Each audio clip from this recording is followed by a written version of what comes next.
Então, agora gravando, mais uma vez, boa noite. A gente dá boa noite no vídeo para ficar bonitinho o registro. E boa noite, boa noite. Respondam também, né, para a posteridade. Boa noite.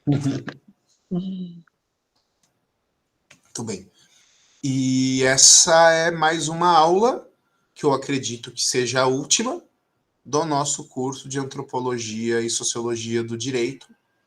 A gente, nos encontros anteriores, discutiu temas mais contemporâneos, né? A gente tratou ali da sociedade de confiança, do Perrefit, tratou da sociedade de vigilância, do Michel Foucault, e agora a gente fecha com os temas da civilização do espetáculo, a partir da obra do Mário Vargas Llosa, e da Rebelião das Massas, do José Ortega y Gasset, certo? Então, primeiro um pouquinho a respeito dos dois autores e depois vocês vão entender, vou apresentar as obras que eu escolhi para a gente discutir hoje.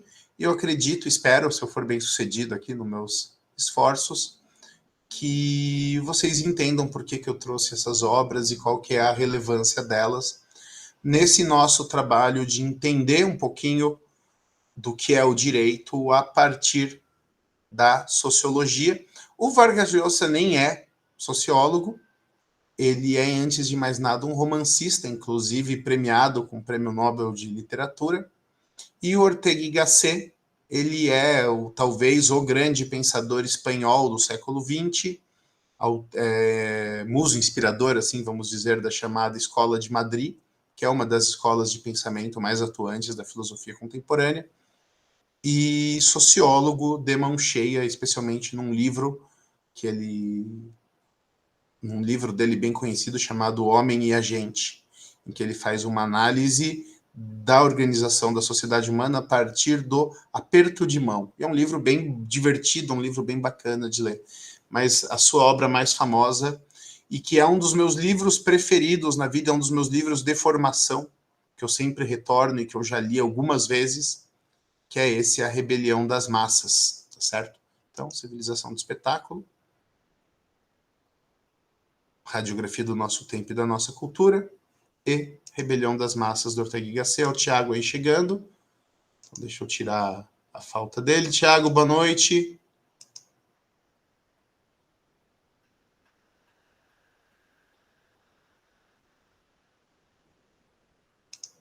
Então tá. O Ortega y Gasset, como eu estava falando, né, ele nasceu em Madrid, na Espanha, em 9 de maio de 1883 e viveu até 18 de outubro de 1855. Desculpa, 1955. Ele teve uma produção bastante marcante ali a partir do comecinho do século XX, ali 1912, 1913. A Espanha não teve uma participação direta na Segunda Guerra Mundial, mas a Espanha, antes da Segunda Guerra Mundial, vamos dizer que ela foi palco do conflito, que foi o conflito preparatório entre as forças que se deflagraram naquela guerra, que foi chamada Guerra Civil Espanhola. E durante a Guerra Civil, Ortega y Gasset, ele viajou, estudou e produziu em diversos países, especialmente na nossa vizinha Argentina, onde ele esteve ali por alguns anos, lecionando e publicando, tá certo? Ele é bastante estudado na filosofia do direito, na sociologia e também na psicologia, que ele tem um diálogo bastante grande com os chamados fenomenólogos. O pessoal ali da psicologia estuda muito a fenomenologia a partir de Russell, e Ortega y Gasset, ele tem uma produção bastante inspirada por Russell e que leva a uma filosofia bastante original e que é bastante importante, tá certo? E o nosso segundo autor, que é o Vargas Llosa, ele é peruano, ele nasceu em Arequipa, em 28 de março de 36, está vivo ainda, né? Ele é um dos romancistas, ensaístas mais importantes da atualidade e da história. e ele talvez dentre os romancistas, dentre os autores latino-americanos vivos, o de maior impacto e de maior influência atual. Ele enveredou pela política no Peru. Isso não terminou tão bem para ele, ele teve envolvido ali em alguns escândalos, algumas coisas, mas nada que, vamos dizer, desvalorize a sua obra ou desvalorize a sua relevância, tá certo? Até porque não houve provas, nada conclusivo contra o cara. Eu nem sei por que eu falei isso, para falar a verdade. Enfim, ele tem alguns livros, Tia Júlia e o Escritor, A Cidade e os Cachorros, A Casa Verde, e tem um livro fantástico chamado Conversação na Catedral, que quem gosta de literatura deveria ler, porque é um baita de um livro. E ao lado disso, aliado a essa produção literária, ele tem um trabalho bem importante, bem rico, na área do ensaio, e um dos ensaios mais conhecidos dele é esse aqui que a gente está vendo na tela agora, que é o Civilização do Espetáculo. Por que eu trouxe essas duas obras para vocês hoje e qual que é o nosso interesse em tratar desses assuntos? Né? Deixa eu botar nos pontos que eu quero aqui. Aqui já está. Né? A gente fechou o nosso encontro anterior tratando do tema da sociedade de vigilância, né? A gente, nas aulas anteriores, falou ali da questão da sociedade de confiança e que a crise na civilização, especialmente quando a gente fala das sociedades latino-americanas, e mais especificamente do Brasil, a gente vê que um dos nossos fatores de insegurança e um dos nossos fatores de atraso e um dos nossos fatores que nos causa problemas, especialmente no direito, é o fato de vivermos numa sociedade onde as pessoas são obrigadas, mas também culturalmente alimentam uma série de salvaguardas e uma série de desconfianças no trato com o seu próximo. Então, sociedades de confiança são sociedades que enriquecem, porque as pessoas estão simplesmente livres para pensarem em coisas novas e para fruírem das riquezas que conquistam, porque elas não estão obrigadas a pensar o tempo todo no golpista, no ladrão, no sequestrador, no assassino, na traição, no adultério, no roubo por parte do Estado, na injustiça. Então, as pessoas vivem em um Estado e vivem numa sociedade onde a palavra dada, onde a palavra empenhada tem um valor considerável, e isso no direito tem um valor inestimável, porque o direito nada mais é do que o mecanismo de regulamentação, de controle e de garantia dos valores vigentes numa sociedade e das palavras empenhadas, tá? O contrato, que é o fundamento absoluto do direito, tanto se a gente falar no direito privado, né, no direito civil, que é todo ele baseado em contrato, quanto o próprio contrato social, esses contratos eles têm um fundamento moral. Por que tem um fundamento moral?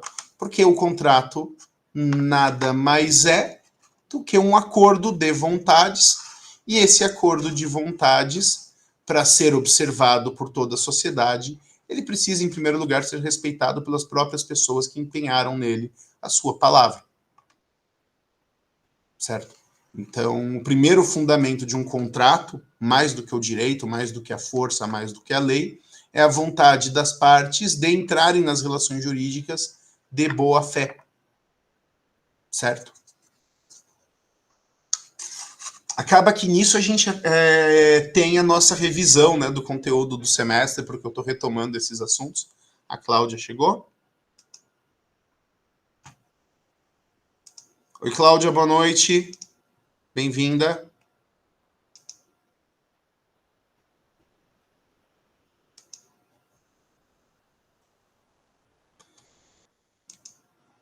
Só que quando a gente vive numa sociedade que não é uma sociedade de confiança, onde todos vivem desconfiados de todos, onde o Estado vive desconfiado dos cidadãos, onde os maridos desconfiam das esposas, os empregadores dos empregados, os empregados dos empregadores. Isso acaba nos conduzindo para uma situação onde as pessoas vão perder tempo, interesse, força e recursos numa vontade de vigiar os seus concidadãos, de vigiar os seus governados. Então, uma das consequências, e os autores propriamente ditos, se pegar o Perrefit e o Foucault, eles não são do mesmo período, e um não faz um construto sociológico, filosófico a partir do outro, mas uma das consequências de uma sociedade de desconfiança é o advento e o exagero e a onipresença quase da vigilância. Então, uma sociedade de desconfiança é uma sociedade onde as pessoas estão o tempo todo preocupadas em vigiar umas às outras, em verificar se aquilo que os outros estão fazendo está de acordo com as leis e, principalmente, se aquilo está de acordo com os costumes, com os hábitos e com o comportamento moralmente esperado, tá certo? Então, a sociedade de vigilância, que é uma sociedade extremamente autoritária, ela é consequência e resultado da desconfiança reinante que existe entre os indivíduos. A partir do momento que as instituições sociais elas funcionam a partir da força, que as pessoas são leais e fiéis porque vigiadas e porque punidas, e não porque aderem de fato aos valores das suas relações sociais, isso leva a uma necessidade constante e quase paranoica de vigilância, de câmeras, de gravações, de agências de espionagem, de contra-espionagem, de inteligência. Então, isso tanto no nível do Estado, e você vai ter no nível do Estado o advento dos processos como instrumento de vigilância do comportamento alheio, você vai ter hoje, com o advento da técnica atual, as quebras de sigilo, os grampos telefônicos, os compartilhamentos de arquivos de internet. Tudo isso é desconfiança materializada na lei.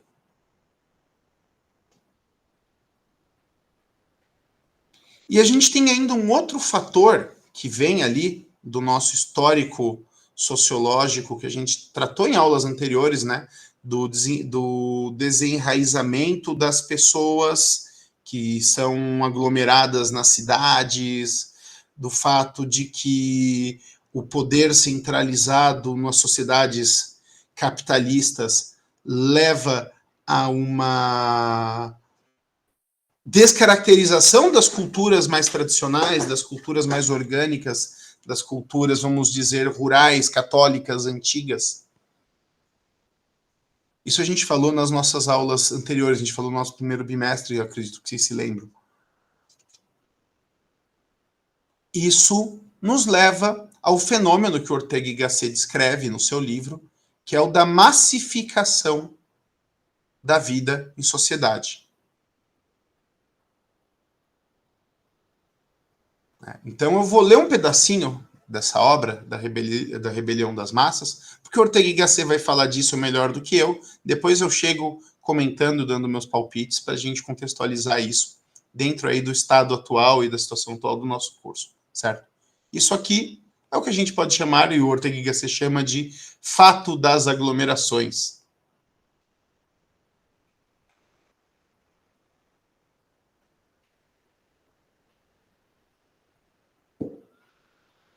Então eu leio, né? Há um fato que, para o bem e para o mal, é o mais importante na vida pública europeia da hora presente. Este fato é o advento das massas ao pleno poderio social. Como as massas, por definição, não devem nem podem dirigir sua própria existência, e menos reger a sociedade, quer dizer-se que a Europa sofre agora mais crise agora que a povos, nações e culturas cabe padecer. Essa crise sobreveio mais de uma vez na história. Sua fisionomia e suas consequências são conhecidas. Também se conhece seu nome. Chama-se a Rebelião das Massas.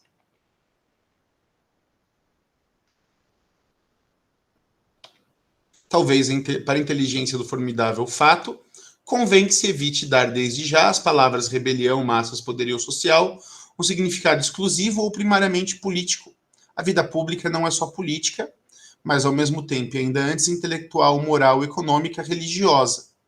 Compreende todos os usos coletivos e inclui o modo de vestir e o modo de gozar. Talvez a melhor maneira de aproximar-se a esse fenômeno histórico consista em referir-nos a uma experiência visual, sublinhando uma feição de nossa época que é visível com os olhos da cara. Simplíssima de enunciar, ainda que não de analisar, eu a denomino o fato da aglomeração, do cheio. As cidades estão cheias de gente, as casas cheias de inquilino, os hotéis cheios de hóspedes, os trens cheios de viajantes, os cafés cheios de consumidores, os passeios cheios de transeuntes, as salas dos médicos famosos cheias de enfermos, os espetáculos, desde que não sejam muito extemporâneos, cheios de espectadores, as praias cheias de banhistas. O que não era problema, começa a sê-lo quase que de contínuo, encontrar lugar. Nada mais. Há fato mais simples, mais notório, mais constante na vida atual? Vamos agora puncionar o corpo trivial desta observação e nos surpreenderá ver como dela brota um repuxo inesperado, onde a branca luz do dia, deste dia do presente, se decompõe em todo o seu rico cromatismo interior. O que é que vemos e ao vê-lo nos surpreende tanto? Vemos a multidão como tal possuidora dos locais e utensílios criados pela civilização. Apenas refletimos um pouco, nos surpreendemos dessa nossa surpresa. Mas que não é o ideal? O teatro tem suas localidades para que se ocupem, portanto, para que a sala esteja cheia.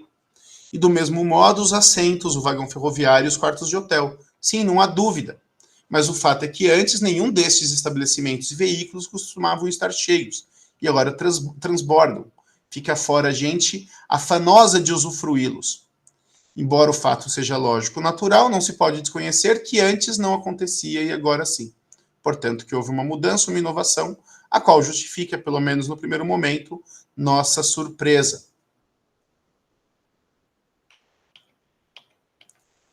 Enfim, o Ortega y Gasset ele começa a falar desses fatos, das aglomerações, desses grandes movimentos de massa e da onipresença do fenômeno do cheio na civilização urbana europeia. Lembrem-se, ele está escrevendo no começo do século XX, apontando para o fato de que as massas, que as multidões, tomaram todos os espaços que antes não eram ocupados pelas multidões.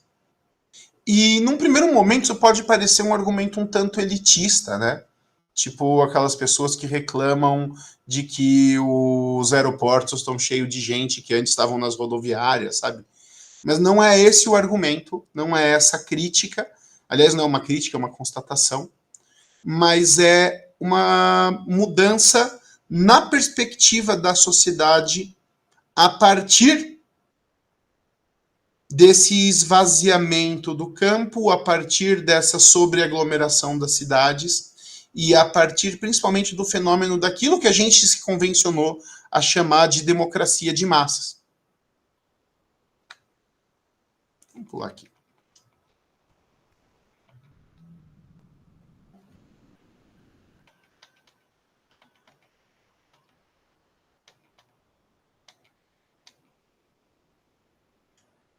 Eu pulei um trechinho, né? Porque a gente não precisa ler o livro inteiro. Depois eu sei que vocês vão ler. Na verdade, eu sei que não, mas deveriam, porque é uma das grandes obras que nos ajudam aí a entender o nosso lugar no mundo, né?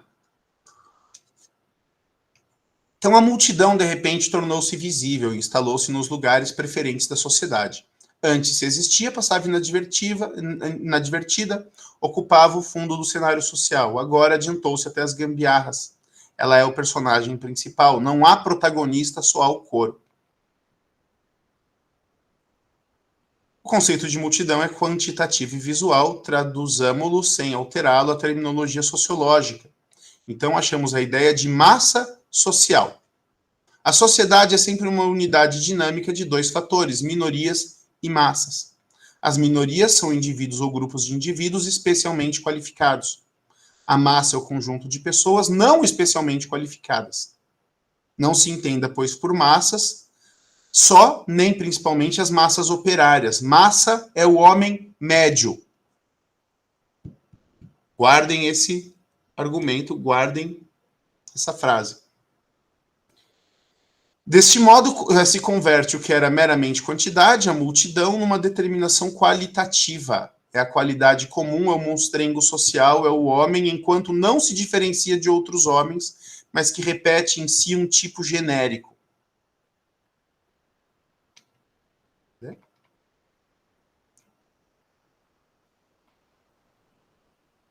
Nos grupos que se caracterizam por não ser multidão e massa, a coincidência efetiva dos seus membros, ou seja, o fato das pessoas serem parte desses membros, consiste em algum desejo, ideia ou ideal que por si exclui o grande número.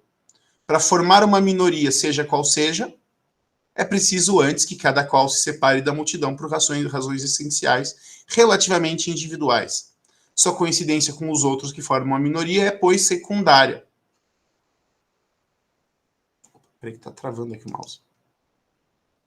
Posterior a ver-se cada qual se singularizado e é, portanto, em boa parte, uma coincidência em não coincidir.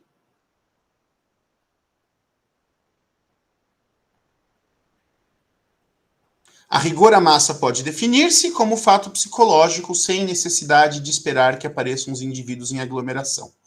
Diante de uma só pessoa, podemos saber se é massa ou não.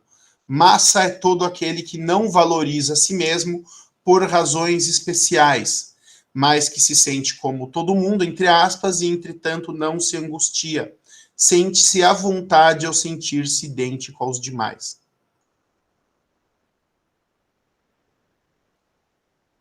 Imagine-se um homem humilde que, ao tentar valorizar-se por razões especiais, ao perguntar de si para si se tem talento para isso ou para aquilo, se sobressai em alguma ordem, adverte que não possui nenhuma qualidade excelente.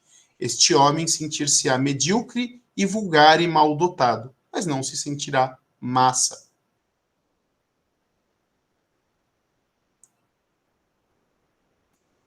E aqui é o último trecho que eu vou ler, e aí eu vou começar a eu mesmo falar, tá? Quando se fala de minorias seletas, entre aspas, a velhacaria habitual costuma tergiversar o sentido dessa expressão, fingindo ignorar que o homem seleto não é o petulante que se supõe superior aos demais, mas o que exige mais de si do que os demais, embora não consiga cumprir em sua pessoa essas exigências superiores.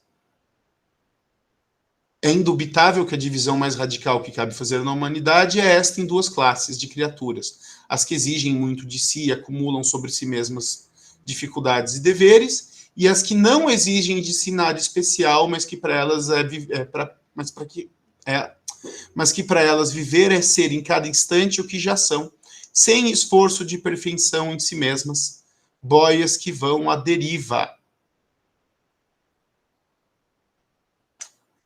Não é uma divisão em classes sociais, mas em classes de homens, ok? Então tá. O que é a rebelião das massas para o nosso autor? E aí eu vou voltar até para a capa para ficar com uma ilustração mais bonitinha.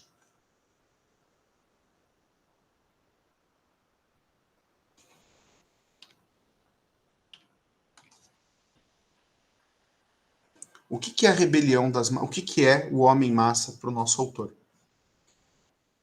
Aqui ele vai estar falando a partir de uma longa tradição de pensamento que vai remontar lá ao início da filosofia, lá a Aristóteles, mas que a gente encontra em vários autores até antes da modernidade, de que o ser humano, enquanto tal, ele vai se caracterizar na plenitude do seu ser, na plenitude da natureza, na medida em que ele, vivenciando a sua racionalidade, vivenciando as suas potencialidades, encontra certas aptidões que o caracterizam e que o diferenciam dos outros homens.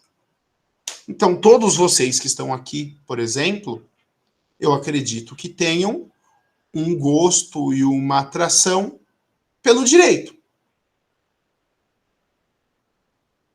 E esse gosto e essa atração pelo direito, muito provavelmente, anda ao lado de um gosto e uma atração pelas letras, pelas humanidades. Acho que nenhum de vocês aqui no colégio era a fera da matemática, certo? Sim. Mais ou menos, né? Minha primeira formação é na área de exatas. Olha só, a exceção que confirma a regra. Eu gosto bastante de matemática, mas eu confesso que eu passei a gostar e a saber trabalhar, pensar matematicamente, bem longe da escola, e quando eu consegui enxergar utilidade e aplicabilidade nas fórmulas. Acho que o problema é muito mais de ensino do que propriamente da matemática. Concordo. Eu gosto bastante de matemática, principalmente de geometria, mas passei a gostar mais, muito mais, quando saí da escola. Enfim, o homem que o homem que realiza a sua humanidade é aquele que se individualiza. E o que é o indivíduo? Aliás, a gente até usa esse termo indivíduo, né? É aquele que, de acordo com as suas aptidões, de acordo com os seus gostos, de acordo com a sua vocação, e o Ortega y Gasset, especialmente no Homem e na Gente, ele vai falar bastante a respeito dessa ideia de vocação, ele se torna algo para além do que as outras pessoas são. Ele se torna aquilo que ele é. Então, eu sou o Rafael, eu sou formado em Direito, eu tenho formação também em Filosofia, eu gosto muito de literatura, eu sou paranista, você, enquanto existir o meu time ainda, né, o que eu não sei se vai durar muito tempo, mas, sabe, eu gosto de corrida, eu gosto, sei lá, de um monte de coisas, eu me aprofundei em um monte de coisas, eu conheço algumas coisas, desconheço a maior parte delas, mas eu me insiro na sociedade, eu me insiro no mundo, eu me relaciono com as outras pessoas a partir dessas aptidões, e eu me relaciono a partir dessas coisas que me tornam quem eu sou. Certo? O homem massa, ele é aquela pessoa que, por motivos sociais e que também por motivos individuais, não busca nenhum tipo de individualização. É aquela pessoa que se sente feliz, que se sente orgulhosa, que se sente confortável na não diferenciação dos demais.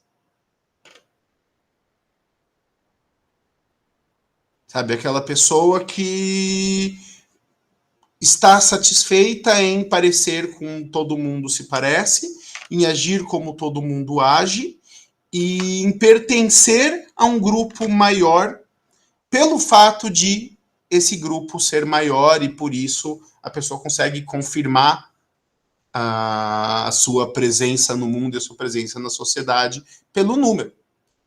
Então, aquelas pessoas que ouvem o que todo mundo ouve, que leem o que todo mundo lê, que vão onde todo mundo vão, e que consomem os itens à disposição na cultura, não visando construir algo no seu interior, não visando responder uma angústia última, não visando encontrar o seu lugar no mundo, mas pelo mero fato de que isso traz distração, que isso traz divertimento, que isso traz alguma forma de gozo, tá certo? Eu acredito que vocês, na vida pessoal de vocês, conheçam pessoas assim, que simplesmente estão confortáveis em estar onde estão e que não buscam se individualizar muito, se separar muito dos demais, porque ser diferente do grupo acaba sendo uma espécie de ameaça de inserção social ou de relacionamento com as demais pessoas. Estou falando uma coisa muito fora da experiência corrente ou... Não mesmo, não mesmo. É bem assim. Não. É mais fácil ir com a massa. É Sim. mais fácil, né? Quando você vai contra ou não concorda, você acaba se destacando e nem sempre positivamente. Aliás, a maioria das vezes não é positivamente. E isso exige, né, professor, um posicionamento, uma postura, enfim, não é fácil, né? Não é, você tem que sair da tua zona de conforto para sair da massa. Sim. é bem aquilo que o Ortega y Gasset falou, sabe? O que diferencia o indivíduo do homem massa é essa disposição que eles possuem, os indivíduos, de se desafiarem, de exigirem mais de si, de exigirem seguir um caminho que não necessariamente é o mais fácil, sabe? Então, essa diferença a gente vai encontrar já desde a origem da filosofia Aristóteles, quando ele vai falar do que é o homem, né? A gente vai encontrar ali aquela definição de que o homem é um animal político, né? Mas, para além da definição do homem como animal político, ele vai falar da alma humana, alma não no sentido espiritual, religioso, como a gente usa hoje, mas no sentido de ânima, que é o movimento, ou seja, o que faz com que as pessoas se movam, o que é a motivação última do comportamento dos indivíduos. E aí o Aristóteles, nesse estudo dele, ali no Ética Nicômaco, se vocês forem estudar filosofia comigo, a gente vai voltar nesse texto, mas bem resumidamente, né, ele vai dizer que a gente tem, dentre os homens, aqueles que se movem pelas paixões, que se movem pelo instinto, que se movem pelo corpo, ou seja, para suprir as necessidades do corpo.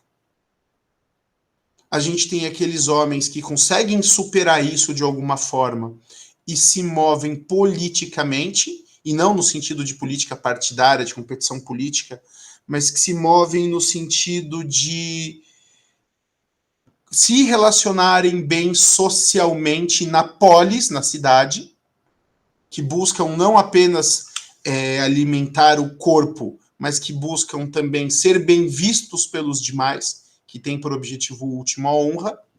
E nós temos aqueles indivíduos que são mais raros, que são aqueles contemplativos, que buscam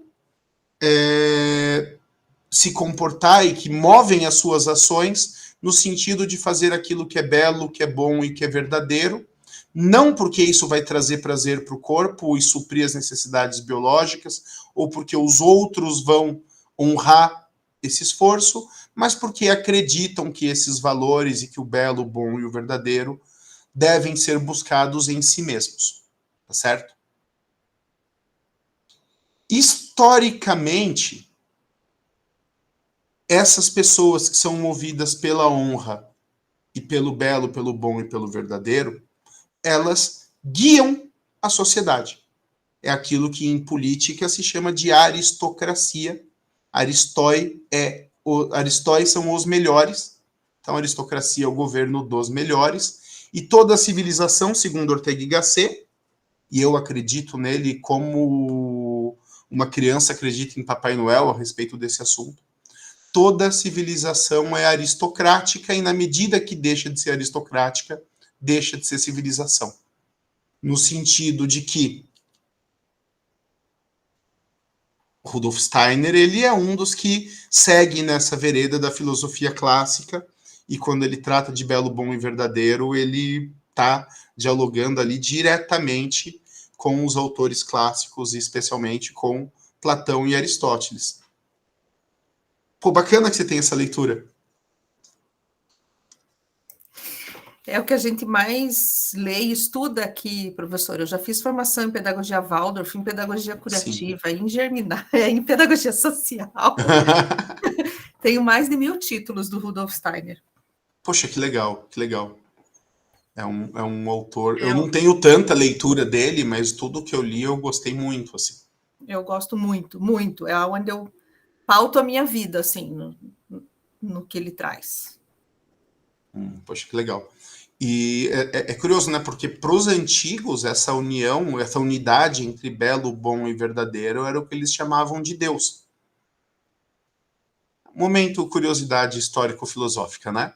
Porque os gregos, vocês sabem, né? Eles tinham o panteão dos deuses, né? Então eles tinham Zeus. Zeus tinha um problema em manter o zíper fechado, então ele se unia com as diversas deusas e mortais. E isso deu origem a uma série ali, a todo um Olimpo, né? Que os deuses habitavam no Olimpo, né? De deuses e de heróis e de semideuses que personificavam forças da cultura e forças da natureza. E os gregos, eles cultuavam esses deuses, né? Mas para além dos deuses visíveis, entre aspas, para os deuses do Olimpo, os gregos, e pelo menos os filósofos gregos, sabiam que havia um outro Deus, que era o Deus que de fato criou o céu e a terra, e cujos deuses que eles cultuavam nada mais eram do que manifestações e efeitos e manifestações posteriores. Só que os gregos não conheciam esse Deus que era a união de beleza, bondade e verdade. E existia então um culto que era o mais difícil para os gregos, e era o caminho espiritual mais difícil para os gregos, que era o culto do Deus desconhecido.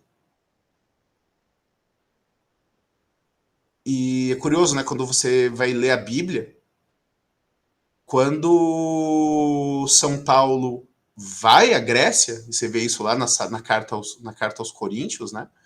Quando ele vai a Corinto, quando ele vai à Grécia, e conhecendo a filosofia grega, como ele já era iniciado, né, nesses diálogos, ele era um cara estudado, e ele chega na Grécia, ele vê o templo, aquele Deus desconhecido, e a questão de beleza, verdade e bondade, e o verbo, e ele simplesmente chega e fala, o Deus desconhecido está aqui, eu conheço. E é assim que ele faz a pregação para fazer a conversão da Grécia. É muito doido isso, assim, né? Enfim, essa vontade da alma de perseguir o que é belo, o que é bom e o que é verdadeiro é o que de fato caracteriza a natureza humana. Não que as pessoas que não vivam isso não sejam humanas, mas elas vão ordenar a sua alma, pelo menos no sentido da obediência. Então, existem as pessoas nobres, não no sentido rasteiro, não no sentido preconceituoso do termo, mas no sentido de que são pessoas que se dedicam ao conhecimento das coisas belas, boas e verdadeiras. E numa sociedade saudável, essas pessoas governam. Quando você tem um período de crise social, quando você tem um período de transição social, quando você tem um período de implosão de uma ordem social e construção de uma nova, saber quem são essas pessoas, quem são de fato os aristocratas, não fica tão claro assim.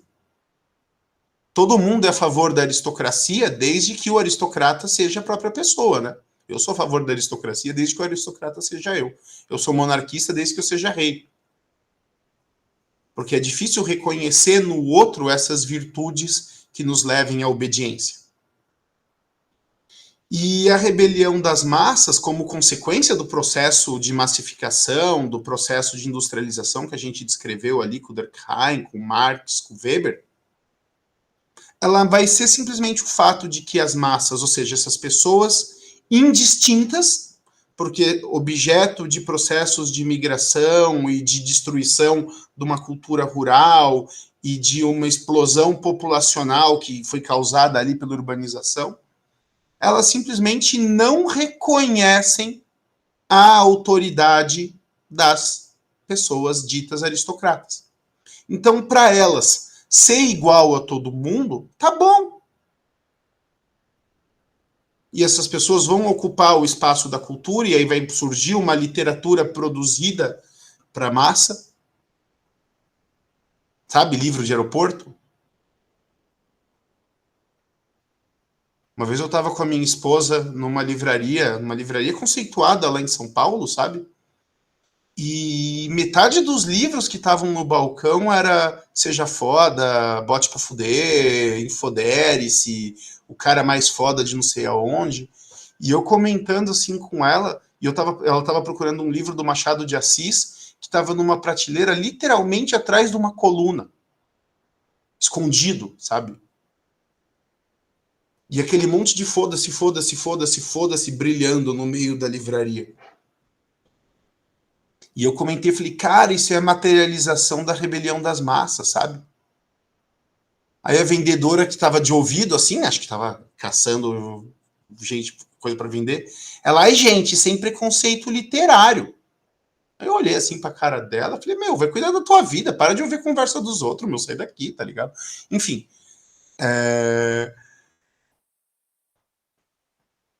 o problema da rebelião das massas é que a produção cultural, e isso inclui o direito, desce pro nível das pessoas, o que o Aristóteles chamava de almas vulgares.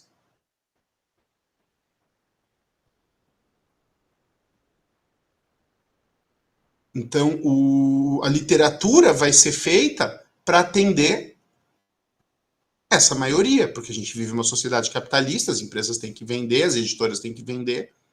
Então, infodere-se, seja foda, seja pica, seja do caralho, em capa de livro, sabe? A música, ela vai fazer esse mesmo movimento de descida para o nível das massas. E a gente está vivendo isso de uma forma tão clara que a gente, se for ouvir aí os novos sucessos, a gente está literalmente vendo a descrição.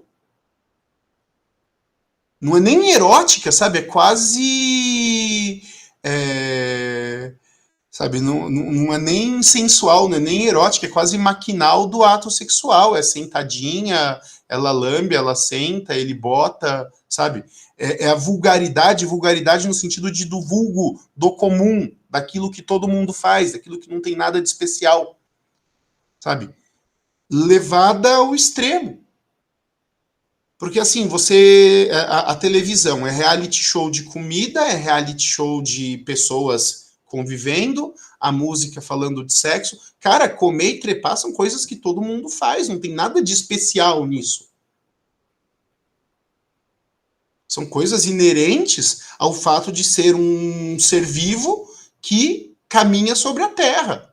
São funções fisiológicas. Se a gente tem uma cultura que dificilmente consegue superar culturalmente falando, sabe, simbolicamente,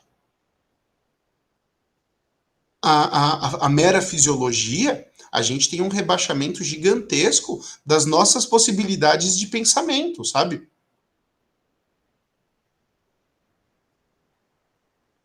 Peraí, deixa eu desativar o antivírus aqui, senão ele vai desligar o computador. Peraí. É que eu tô aqui no meu trabalho e essa hora é a hora que o antivírus faz varredura, porque tecnicamente era para o computador estar em repouso. Mas como eu tô aqui, né? Então, já que eu parei, eu vou pegar mais café. E essa rebelião das massas, ela vai chegar também no direito. Porque, assim, quando você... Acho que todo mundo acompanhou o nível dos debates das nossas eleições passadas. Vocês assistiram aquele último debate na Globo? Entre o Lula e o Bolsonaro? Não. Algumas partes, sim. Não. Eu fico feliz por vocês que não viram, porque, assim, por outro lado, eu fico triste porque aquilo é a materialização da rebelião das massas, cara. Sabe, você vai ouvir uma discussão sobre o futuro do país, sabe? A pessoa que vai gerir os nossos mecanismos legais, culturais, de defesa, de educação, e num nível, numa linguagem completamente rasteira, e a gente pode falar, não, o político que faz o discurso populista para ser entendido pelas massas. Então, se você pega o Getúlio Vargas, por exemplo, o Getúlio Vargas era um literato, era um cara educado. Você pega os presidentes militares, os caras, eles tinham uma cultura fora de série. E aí, vocês devem se lembrar do governo Temer, em que o fato do Michel Temer simplesmente fazer uso do português correto era motivo de piada.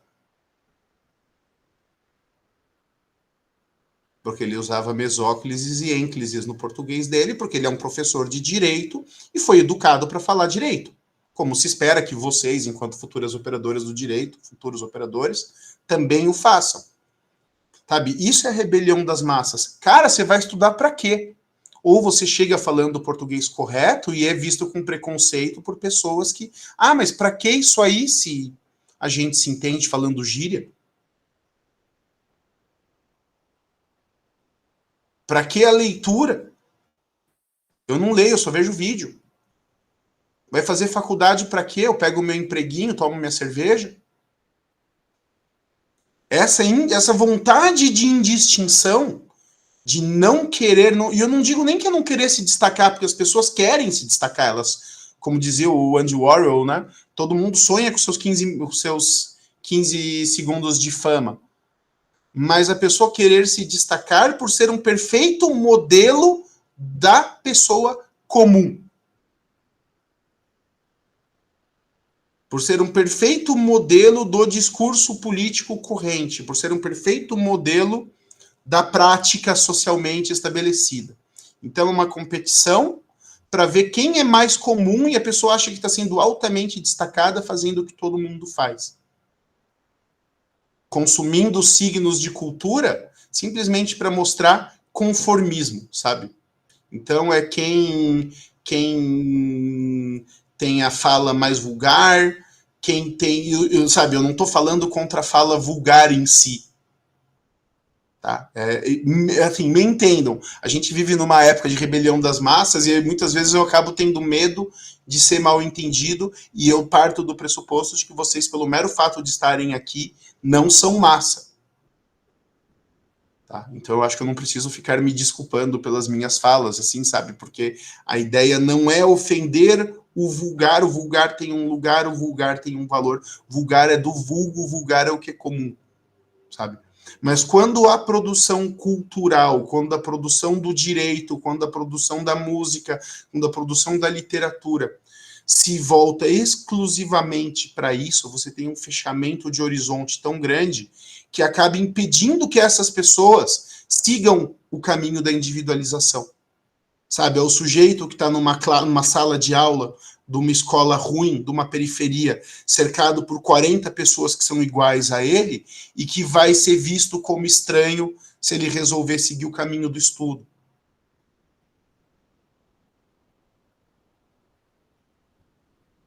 É o sujeito que chega numa campanha política falando difícil e pensando nos problemas que de fato o país encontra e sendo visto ou como elitista ou como arrogante pelo mero fato de fazer uso da língua portuguesa de maneira correta. Porque as pessoas não estão dispostas a ouvir problemas, as pessoas querem alguém que vá ao palanque digital, à internet, à televisão e diga o quê? Eu vou botar dinheiro na sua conta. Eu vou fazer os seus valores religiosos serem obedecidos na porrada. Falei? Vai ter cervejinha e picanha. São dois lados da mesma vulgaridade, são dois lados do mesmo problema.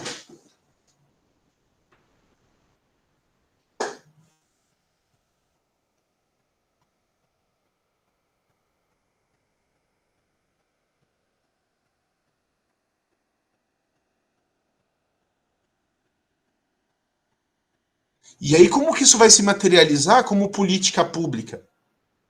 Porque é uma política que não pode elevar o nível da discussão, porque simplesmente as massas estão no poder, as massas são maioria, as massas votam, e quem quiser obter maioria com as massas vai ter que baixar o nível do discurso para o nível delas. Esse é o grande problema da democracia de massa, da democracia contemporânea. Ela necessariamente rebaixa o nível da discussão pública. Porque você precisa se conectar com as pessoas. E o nível de interesse e formação das pessoas é baixo. Não, você está sendo elitista. Não, eu estou apresentando um problema porque a gente só consegue solucionar os problemas quando a gente os enxerga.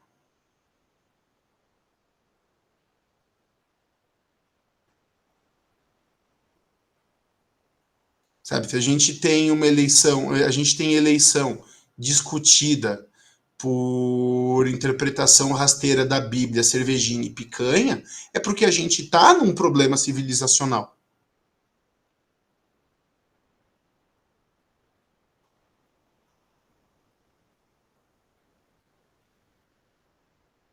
Porque quando chega a eleição, eu fico pensando, cara, tem o problema das contas públicas, tem a bomba da Previdência, tem o problema da segurança, tem o problema da abertura econômica do Brasil, tem um monte de coisa séria que precisa ser discutida. E essa discussão não acontece.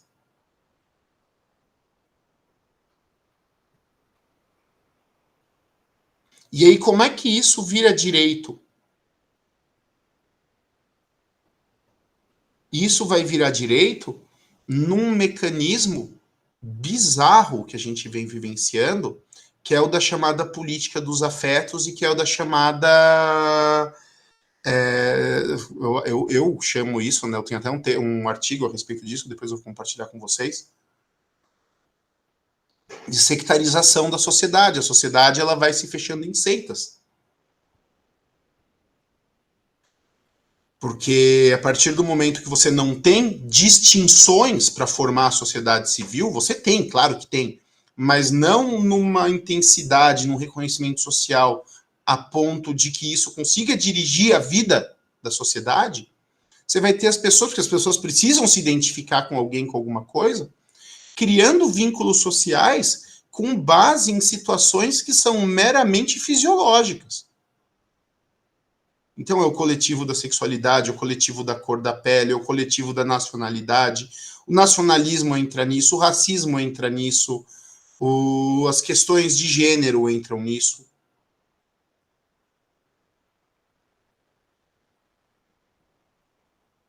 Aí você vê os malucos, não, porque tem que ter o dia do heterossexual. Cara, isso não é uma coisa que eu tenho em comum com as pessoas, que eu precise me reunir para celebrar, sabe?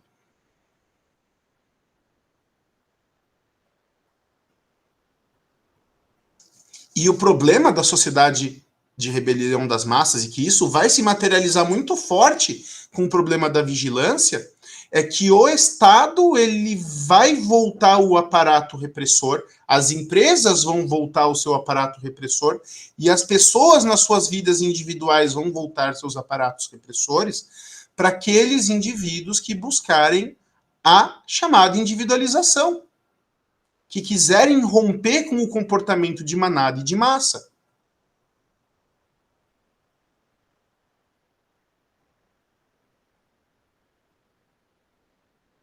Então, a gente vai viver uma sociedade onde qualquer comportamento fora do banal, fora do vulgar, fora do normal para as massas, ele vai ser perseguido e que muito provavelmente a partir do momento que essas massas estejam investidas em poder político, ele vai ser investido de maneira a criminalizar e a banir manifestações individuais. Para empurrar essas pessoas, para empurrar as pessoas, vamos dizer, não conformadas a esse estado de coisas, ou ao silêncio ou ao ostracismo.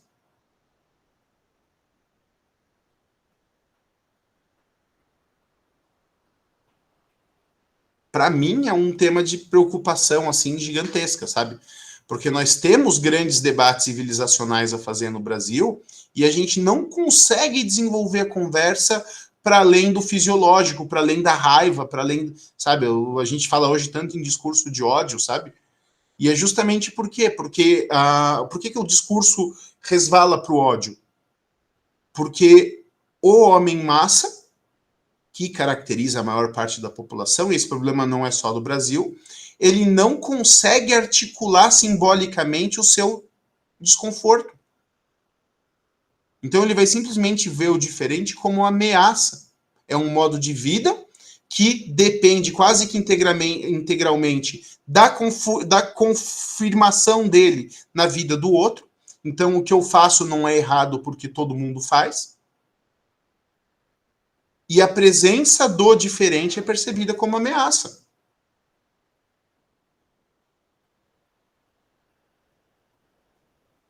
A sociedade de rebelião das massas é uma sociedade de violência. E quando as massas tomam o poder e a democracia contemporânea, a democracia representativa, ela é, por definição, o poder exercido pelas massas na figura dos seus representantes, isso tem um potencial para se tornar não uma democracia liberal, mas sim um mega aparato repressivo. Uma ditadura da maioria.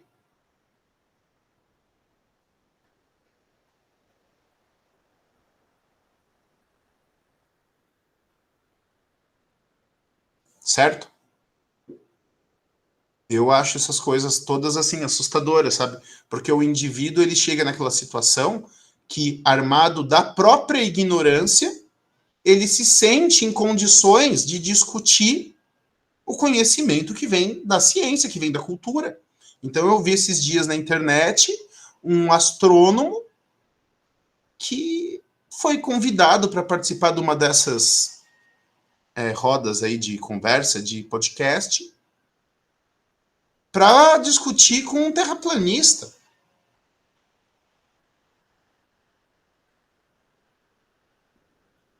Sabe, eu acho isso tão bizarro, sabe? Você tem que reabrir diálogos e reabrir... Tipo, o que o terraplanista tem? A mera impressão de olhar para o horizonte e não ver ele se mexendo. De não ter uma visão de perspectiva tão grande para ver o caráter circular do horizonte, sabe? Mas a mera ignorância, ela se traveste de autoridade. E, aliás, ninguém fala com tanta autoridade a respeito de um tema quanto uma pessoa que nada sabe a respeito dele, sabe? A melhor coisa, tipo, você vai discutir com o ignorante e você necessariamente perde. Porque você não tem um critério de validade sobre o que é certo e o que é errado. O cara, ele vai partir para o grito, partir para a ignorância, tentar conquistar a plateia se tiver plateia. E se ele está falando aquilo que a plateia quer ouvir, ele vai ganhar.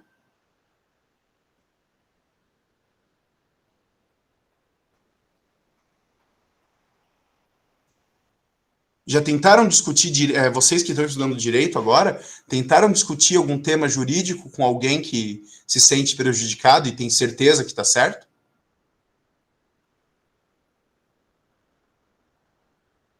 Já aconteceu com vocês?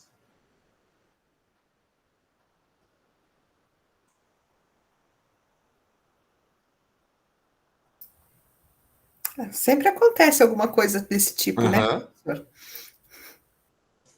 Enfim, isso é rebelião das massas. O sujeito não vai... Oi? Fala, Thiago. Desculpa, já aconteceu sim. Agora é aquele ponto que você prefere ficar quieto do que estressar.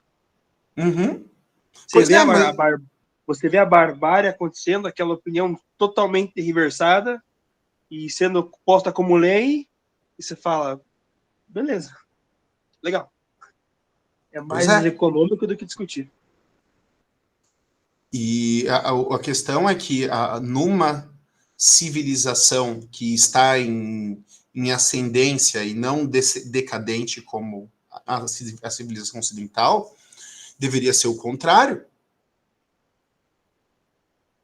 A postura embasada, estudada, individualizada, que deveria ser falada livremente. O Nelson Rodrigues, né, dramaturgo, escritor, que falava, né, da questão do idiota, né, que antigamente o idiota ele ficava calado na dele e simplesmente babava na gravata e não enchia o saco. Só que agora eles se sentem autorizados a opinar em público. Enfim, esse é o problema da rebelião das massas, e a gente vai ver isso com as massas ocupando espaços que deveriam ser destinados, porque foram construídos por pessoas que não eram massa. A própria democracia surge, quando você pega ali a origem da democracia nos gregos, ela vai surgir a partir dos indivíduos que tinham uma certa nobreza de caráter, de passar o seu tempo, que poderia ser aplicado em benefício próprio, a discutir em conjunto questões que dizem respeito à polis, que dizem respeito ao bem comum. Ah, mas a democracia grega era machista, porque só os homens proprietários e ricos que participavam. Vocês já devem ter ouvido essa crítica, né? enfim, a democracia ela tinha de fato esse caráter de que só os cidadãos discutiam, e os cidadãos eram os homens homens nacionais, e dependendo do período histórico, que tinham ali uma certa condição financeira. Mas a gente não precisa ir muito longe para entender isso. Desde que a gente não queira, desde que a gente seja justo com o passado, tomando ele de acordo com seus próprios valores e não querendo fazer uma leitura anacrônica daquilo que aconteceu 2.500 anos atrás, né? Para alguém poder tomar parte nas discussões públicas, essa pessoa ela tinha que ter tempo. Todos os cidadãos estavam lá na praça pública, na ágora, e tinham direito a voz e a voto. E esses debates intermináveis levavam à tomada de decisão por parte dos governantes da cidade. Uma pessoa que estava ali dependendo de vender o almoço para comprar a janta, ela poderia participar disso?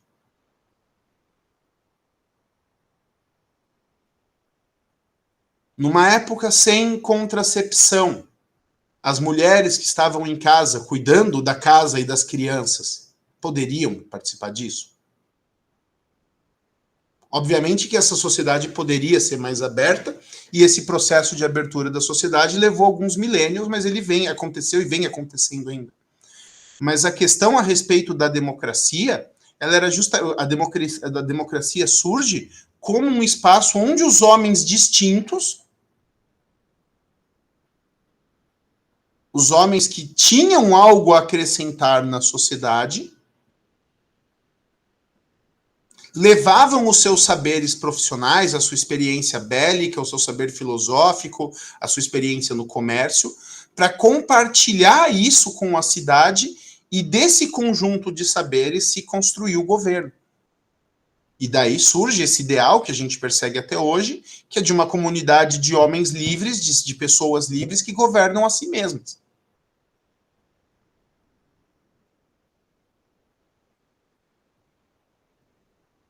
O problema, e que os gregos já sabiam disso lá há 2.000 anos atrás, é que na medida em que a democracia se amplia, as pessoas distintas perdem espaço e voz para as pessoas vulgares. A filosofia ela vai surgir por quê? Qual que é a história da filosofia?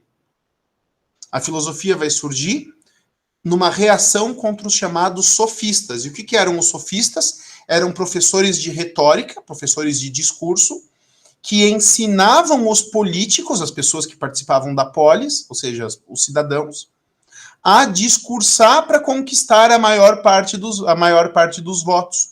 O que eram os sofistas? Eram professores de populistas. Eram pessoas que ensinavam os políticos a falar aquilo que o povo queria ouvir. E a filosofia, então, ela surge com um caráter aristocrático, porque ela vai surgir justamente contra essas pessoas que diziam que os outros queriam ouvir. Contra aquelas pessoas que queriam atiçar a vulgaridade para conquistar poder. Porque o problema da democracia é a ascensão da vulgaridade. É a ditadura da maioria.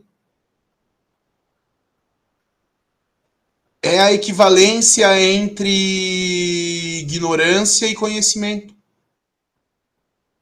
Por que a posição de um terraplanista vale mais ou vale menos do que a população do que a posição de um astrônomo? Por que a posição de um professor de direito do consumidor vale mais do que a posição do Celso Russomano? Por que Mozart é melhor do que funk?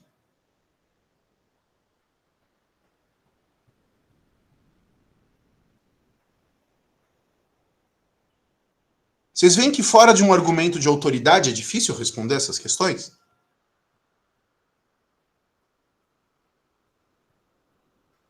Porque qualquer um pode legitimamente falar, não, gosto é gosto, professor.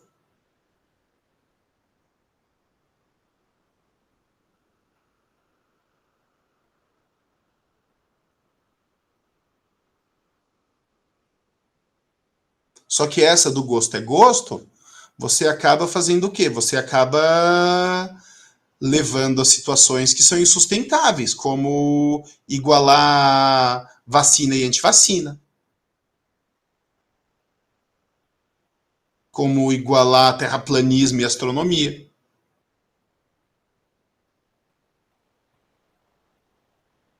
Negar abertamente as leis de funcionamento da economia.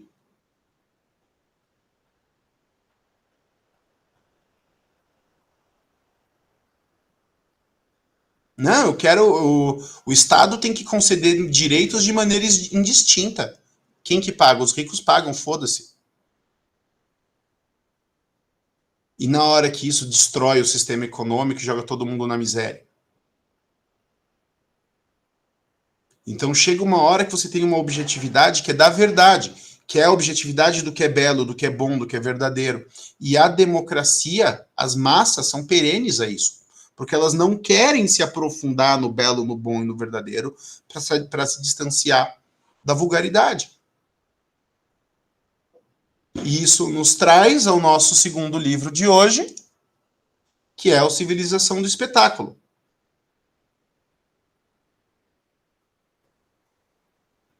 Até aqui, vocês estão entendendo, né? Sim. Sim. Sim. Críticas, perguntas, comentários? Discordâncias?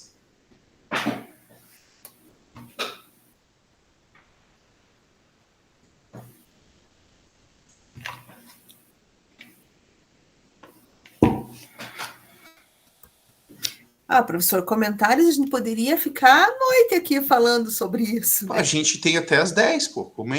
Bora falar, ué.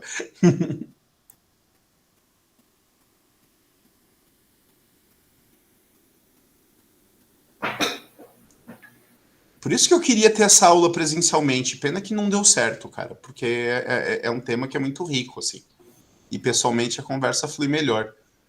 Mas enfim, vamos seguir então. Civilização do Espetáculo, Vargas Llosa. Já o apresentei. Esse autor ele tem uma perspectiva liberal.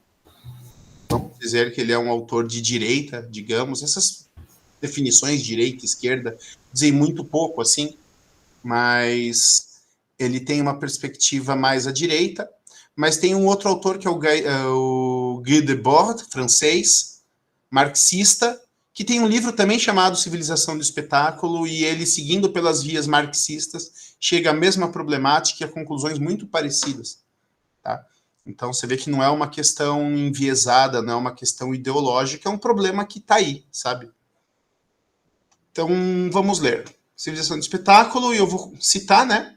Cláudio Pérez, enviado especial de El País a Nova York para informar sobre a crise financeira, escreve em sua crônica de sexta-feira, 19 de setembro de 2008. Não sei se vocês lembram da grande crise econômica de 2008. Aliás, antes disso, deixa eu só indicar, né? Tem um filme que, para mim, é o que melhor mostra o problema da rebelião das massas e a consequência da rebelião das massas. Chama Idiocracia. Alguém assistiu? Eu não. Eu também não. Já ouviram falar? Também não. É. Eu já ouvi falar, eu não sei se eu assisti, porque eu sou muito ruim para guardar nome de filme, mas já ouvi falar, talvez tenha assistido, mas não tenho certeza. Conta sobre o que é, professor. Esse filme aqui, ó. Cadê? Esse filme aqui, Idiocracy. É o seguinte, esse rapaz aqui, que é o protagonista do filme, ele é um militar, um soldado do exército americano, e ele é escolhido para participar de um projeto secreto de criogênese, que é congelamento humano, certo? E ele é escolhido porque ele é simplesmente a figura mais medíocre do exército americano. Medíocre no sentido literal de estar no meio. Então ele tem estatura média, inteligência média, aparência média, desempenho médio. Você pegar ali as curvas, né? Tipo, melhores profissionais, piores profissionais, mais altos, mais baixos, mais gordos, mais magros. O cara que está mais próximo da mediana geral é ele. Então ele é escolhido para participar desse projeto. E esse projeto é secreto, e então o projeto era para que ele passasse um ano congelado, e passando um ano congelado, o exército ia estudar, né, os efeitos disso sobre o corpo humano, se daria para trazer ele de volta, tal. Só que o projeto é tão secreto, mas tão secreto, que apenas o superior hierárquico dele sabe. E esse superior hierárquico, ele vai preso por conta de um escândalo de corrupção. O general, né?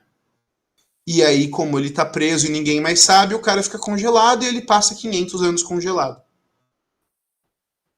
Aí tem uma cena que eles fazem um estudo de caso, que eles mostram o que acontece no mundo enquanto nosso herói está congelado, que é um boom de procriação dos indivíduos vulgares, enquanto a população dos indivíduos distintos não cresce. E aí, quando o sujeito mais vulgar da atualidade acorda no futuro, ele é o homem mais inteligente do mundo. E o mundo está fodido, numa mega crise, dominado por máquinas, por grandes corporações, e numa burrice, numa imundice gigantesca. E ele acorda nesse futuro bizarro, sendo a pessoa mais inteligente de todas e tendo que resolver todos os problemas do mundo. O filme é engraçadíssimo e, infelizmente, quando você assiste, você vê que muito dele já está acontecendo agora. Tem essa cena que mostra ali o estudo de caso, né, do desenvolvimento das duas sociedades até chegar no futuro, que é engraçadíssimo e ao mesmo tempo meio triste, assim, porque a gente se vê e vê muita gente que a gente conhece naquilo. Eu acho que... Puta, deixa eu ver em que stream que tem isso aqui para assistir. Ah, tem na Amazon, parece. Tem na Amazon. Disney Plus. Não, Disney Plus.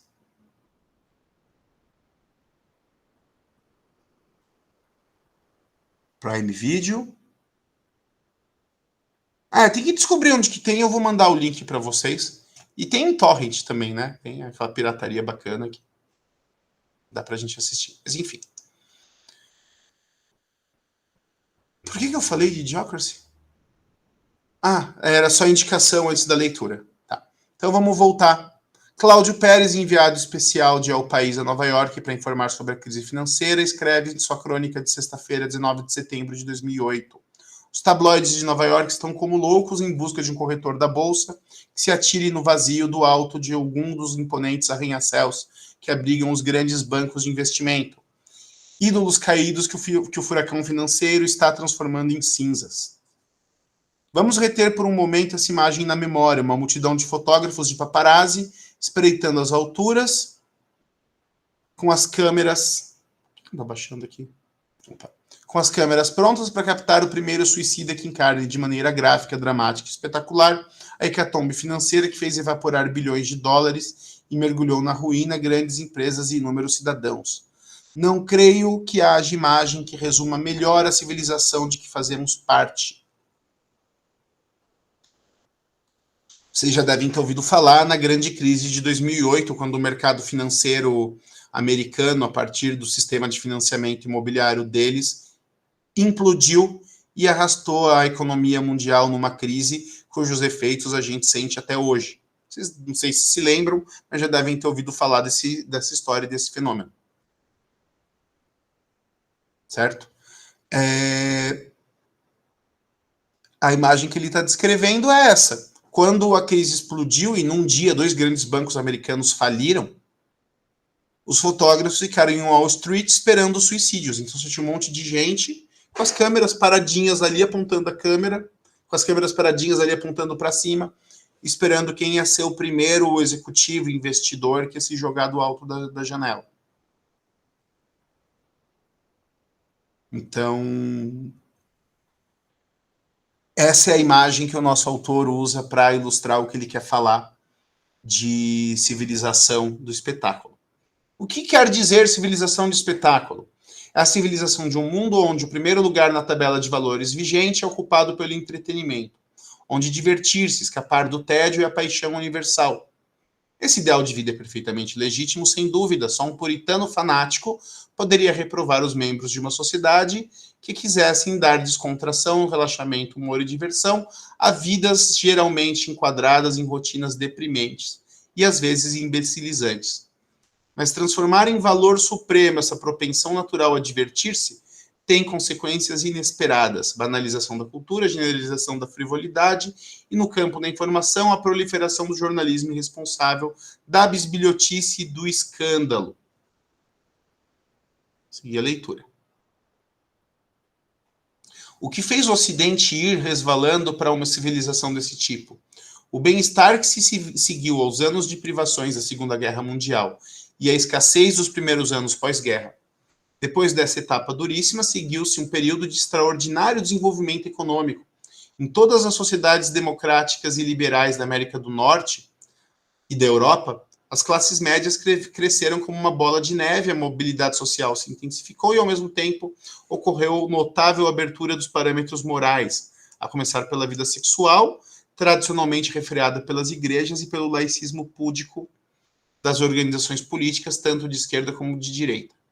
O bem-estar, a liberdade de costumes e o espaço crescente ocupado pelo ócio no mundo desenvolvido constituíram um notável estímulo para a multiplicação das indústrias da diversão, promovidas pela publicidade, mãe e mestra do nosso tempo.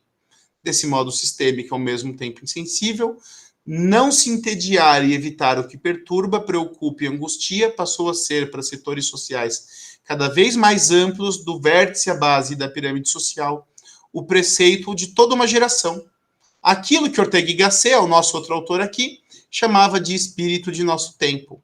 Deus folgauzão, amante do luxo e frívolo, ao qual todos, sabendo ou não, rendemos tributo há pelo menos meio século e cada dia mais.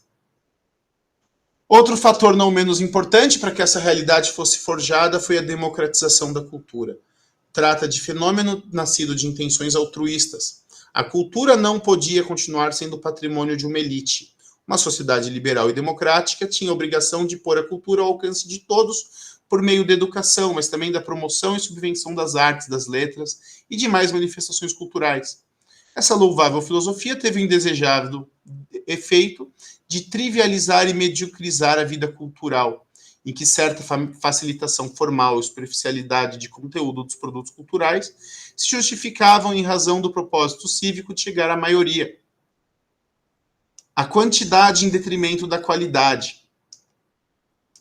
Esse critério, propenso às piores demagogias no âmbito político, provocou no âmbito cultural reverberações imprevistas como o desaparecimento da alta cultura, obrigatoriamente minoritária em virtude da complexidade e às vezes do hermetismo das suas chaves e dos seus códigos, e a massificação da própria ideia de cultura. Essa passou a ter exclusivamente a acepção adotada no discurso antropológico, ou seja, cultura são todas as manifestações da vida de uma comunidade, língua, crenças, usos e costumes, indumentária, técnica, em suma, tudo que nela se pratica, evita, respeita e abomina.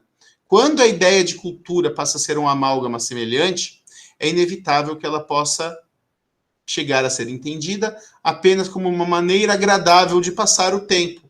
É óbvio que a cultura pode ser isso também, mas se acabar sendo só isso, se desnaturará e depreciará. Tudo que faz parte dela se equipara e uniformiza ao extremo, de tal modo que uma ópera de Verdi, a filosofia de Kant, um show dos Rolling Stones e uma apresentação do Cirque du Soleil se equivalem. É aquilo que eu estava falando com vocês a respeito do terraplanismo e da ciência e do funk e de Mozart, sabe? Então, esse problema, e eu nem me lembrava que o autor citava o Ortega y Gasset na abertura do texto, né? É o de que e aí eu vou puxar de novo para a filosofia, peço desculpa para vocês, mas eu não consigo não pensar dessa forma, é a minha formação, né? Então, eu fecho com Aristóteles e com a tradição da filosofia de matriz cristã, desde São Tomás de Aquino, de que o ser humano ele possui uma natureza. Então, a vida do homem vulgar ela é possível, ela é perfeitamente legítima, mas há em cada indivíduo, eu acredito nisso, ninguém é obrigado a concordar comigo, mas eu acredito nisso, de que há nos indivíduos um chamado para individualização, um chamado para uma forma de vida superior, para uma forma de vida onde a pessoa descubra aquilo que ela ama e beneficie o mundo e beneficie a si mesmo fazendo isso. Quando a pessoa está tão entorpecida pela vida massificada que ela não consegue ou não quer seguir esse chamado, alguma coisa dentro dela se desarranja. Então você tem uma necessidade constante por parte do homem massa, por parte dessa maioria não qualificada que Ortega y Gasset descreveu no texto que a gente leu agora há pouco, de se distrair. Porque o silêncio, a solidão, fazem com que a angústia apareça. Assim, a angústia, ela é inevitável. A angústia, ela é, para mim, a própria condição humana. Porque nós nunca somos e nós nunca seremos exatamente aquilo que nós gostaríamos de ser. E nós nunca estaremos à altura nem dos nossos ideais, nem dos nossos desejos. Numa pessoa que cultiva a própria alma, que cultiva os próprios hábitos, a angústia, ela serve como motivador. O que eu faço não está bom o suficiente, eu vou fazer mais. O que eu tenho não é o suficiente, eu vou conquistar mais. E uma certa solidão e um certo estar consigo mesmo é uma das características da pessoa que está fora dessa lógica, dessa máquina da massificação. Só que a maior parte das pessoas não está fora disso. Então, a massificação da sociedade, ela meio que levou a uma industrialização dos mecanismos de distração. Então, você tem a arte de massa, você tem a literatura de massa, você tem os grandes canais de televisão, você tem o cinema massificado, você tem a política massificada. Quer jeito melhor de não se preocupar com o futuro do país do que entrar numa dessas guerras de torcida política que tem aí?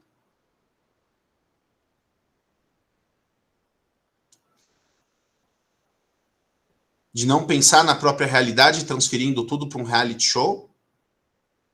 Putz, eu não tô falando contra, eu curto reality show, sabe? Eu todo ano assisto Big Brother, assim, não é uma crítica à prática.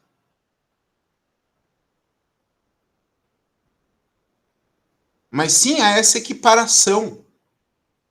E ao fato de que a gente vive numa sociedade onde todos os fatos da vida comum, da vida privada, estão sendo elevados ao caráter do espetaculoso, do noticiável, do influenciável.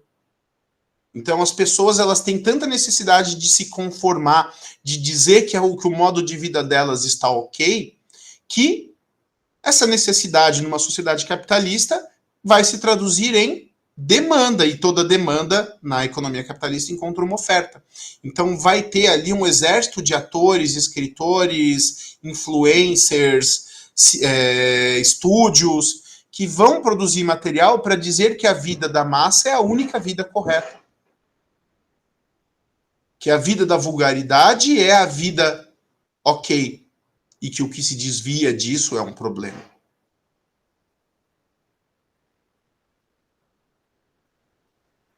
Que a ignorância é uma bênção, e quando você se desvia da ignorância, que na verdade você está com problemas, porque isso vai te afastar dos seus amigos, isso vai te afastar do teu meio social, isso vai te afastar da tua realidade mais imediata, mais concreta. Então a sociedade do espetáculo é aquela sociedade onde situações extremamente corriqueiras, situações fisiológicas, são elevadas ao estatuto do show. porque isso reconfirma numa sociedade massificada a normalidade do seu vazio interior, a normalidade do seu dia a dia, que o próprio autor aqui falou, né? Cadê?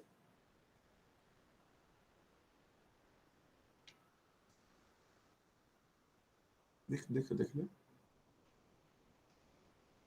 Ah, me fugiu o termo.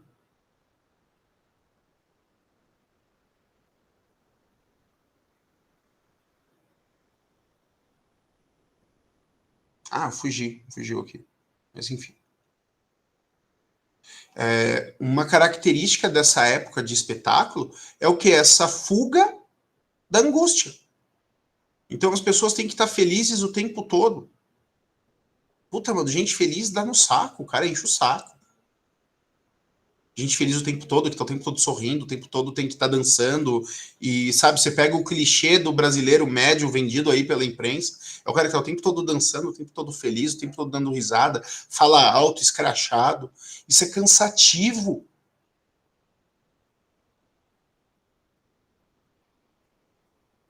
Sabe, esse espírito do nosso tempo é um espírito de cansaço. Pode falar, Débora. Tem uma entrevista do Ariano Suassuna que ele fala, né, que tudo aquilo que é ruim de passar é bom de contar. Aí ele dá um exemplo assim, imagina o cara lá que, né, tá tudo bom, tudo feliz, aí daí como é que foi? Ah, ontem foi maravilhoso, e no dia 2 foi maravilhoso, e no dia 3 estava tudo ótimo. Então, assim, é um saco, ele fala bem assim. Uhum. Então precisa ter, às vezes, esses revés da vida para ter também alguma coisa boa para contar. Sim. Então, acho ele tem umas tiradas, na minha opinião, maravilhosas, né? Uhum. E uma das coisas que ele fala é exatamente isso, e traz dessa maneira, né? Que o que é ruim de passar, depois, pelo menos, é bom de contar. Sim, com certeza. Eu não lembro se era o Oswald ou o Mário de Andrade que escreveram um texto sobre aquele romance Memórias de um Sargento de Milícias. E ele, quando ele está ali descrevendo a história, né? E quando o Fabiano, né, o sargento, se casa, ele fala: o livro termina quando o inútil da felicidade começa. O que interessa é a aventura, é o crescimento do protagonista. Exatamente. Quando, e aliás, quase todas as histórias terminam no felizes para sempre, porque se está feliz para sempre, eu vou contar o quê?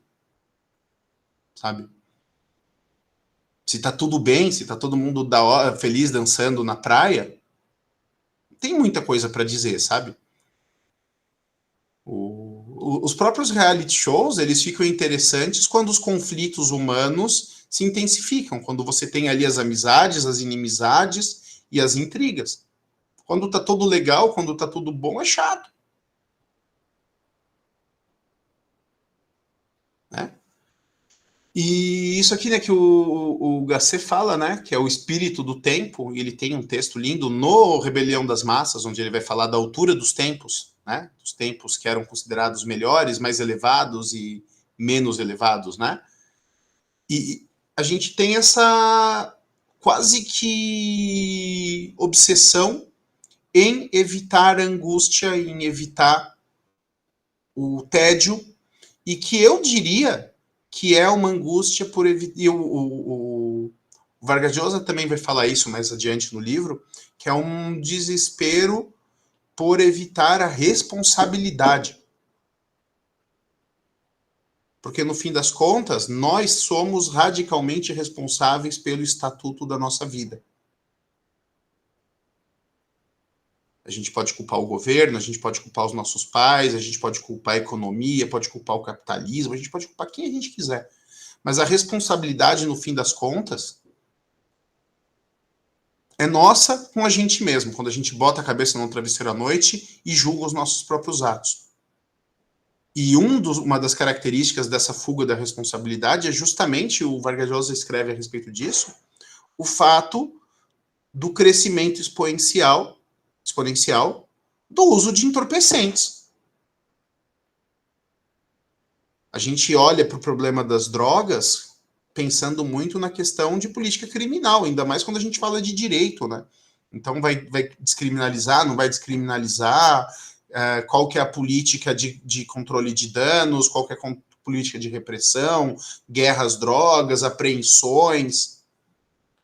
Agora, o difícil, e é uma questão que, assim, que nós, enquanto operadores do direito, que vamos assumir essa guerra, de certa forma, a gente tem que pensar por que diabos um percentual tão grande das pessoas que vivem na nossa civilização precisam se dopar para conseguir viver? Por que a vida nas grandes cidades é tão horrível que as pessoas precisam fumar pedra para aguentar? Que fuga da angústia é essa que demanda um consumo tão grande de tantas substâncias entorpecentes?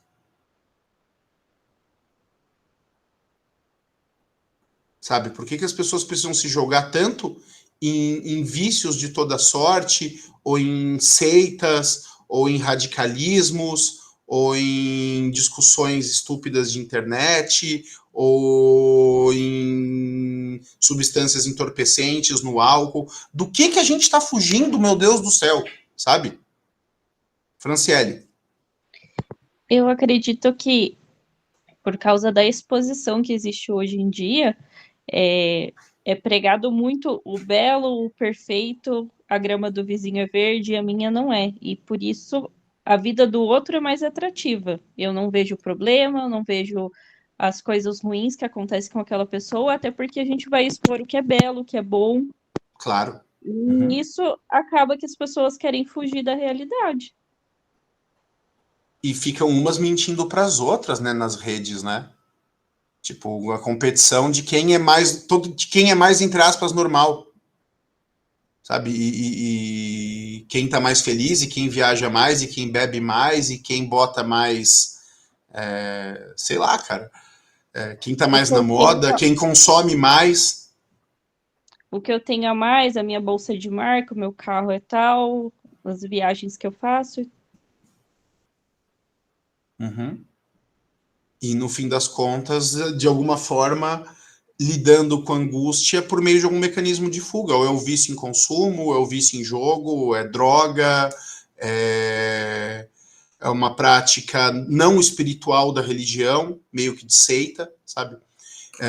Eu acho que o grande questionamento, até já chegando aí no encerramento da nossa aula, porque acho que das aulas online nenhuma durou tanto quanto essa, graças a Deus, porque é sinal que o assunto está rendendo, né? O grande nosso questionamento aí, enquanto operadores do direito, enquanto pessoas que estão nesse processo de individualização, de se tornar si mesmo e de lidar com as angústias e de lidar com esse mundo que muitas vezes nos nega e que muitas vezes não é aquilo que deveria ser, o que nós achamos que deveria ser.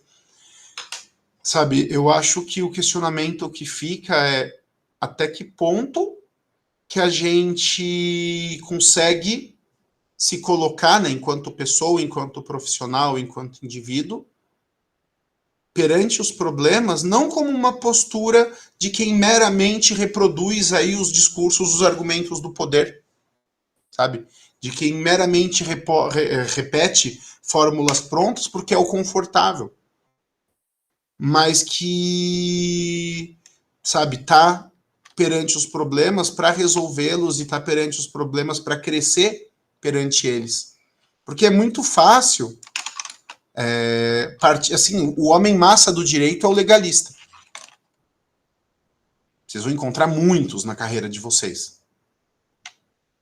Sabe, que enxerga o problema da sociedade de acordo com letra de lei. Que não quer sofrer com a angústia do problema. E cada caso que vocês enfrentarem na carreira de vocês, como juiz, como promotor, como advogado, como delegado, e que vai chegar ali na forma de um monte de documentos, na forma de um fichário, na forma de um arquivo virtual, é a vida concreta de alguém. É um casamento que está nascendo, se desfazendo, é uma família que acabou porque alguém morreu, é alguém que está perdendo a liberdade porque violou o patrimônio ou a vida de outra pessoa.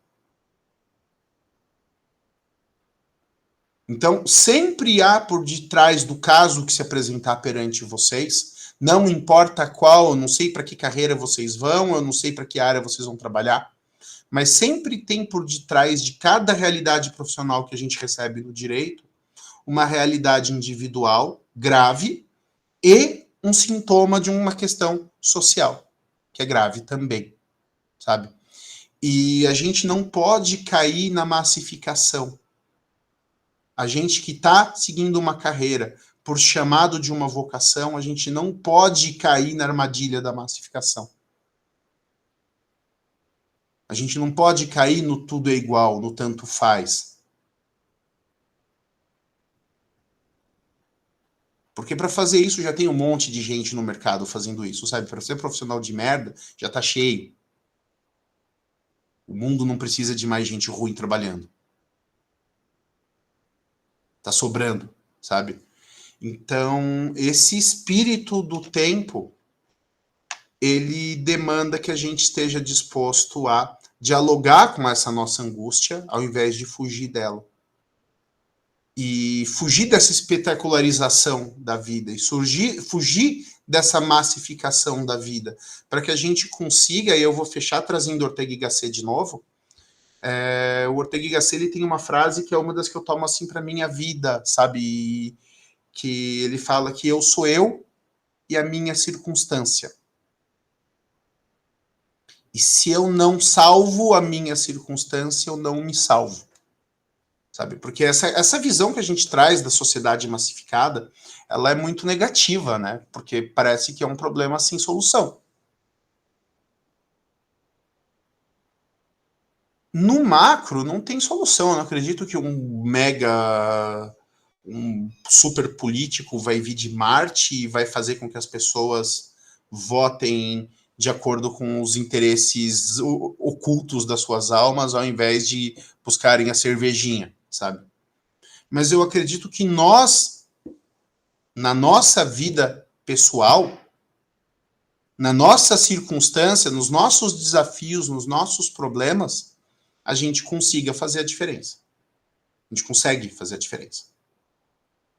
Sabe? Eu consigo mudar as minhas circunstâncias, eu consigo vencer as minhas dificuldades. E no processo, eu consigo inspirar outras pessoas para que elas venham junto comigo. Se eu não salvo a minha circunstância, eu não me salvo. Sabe?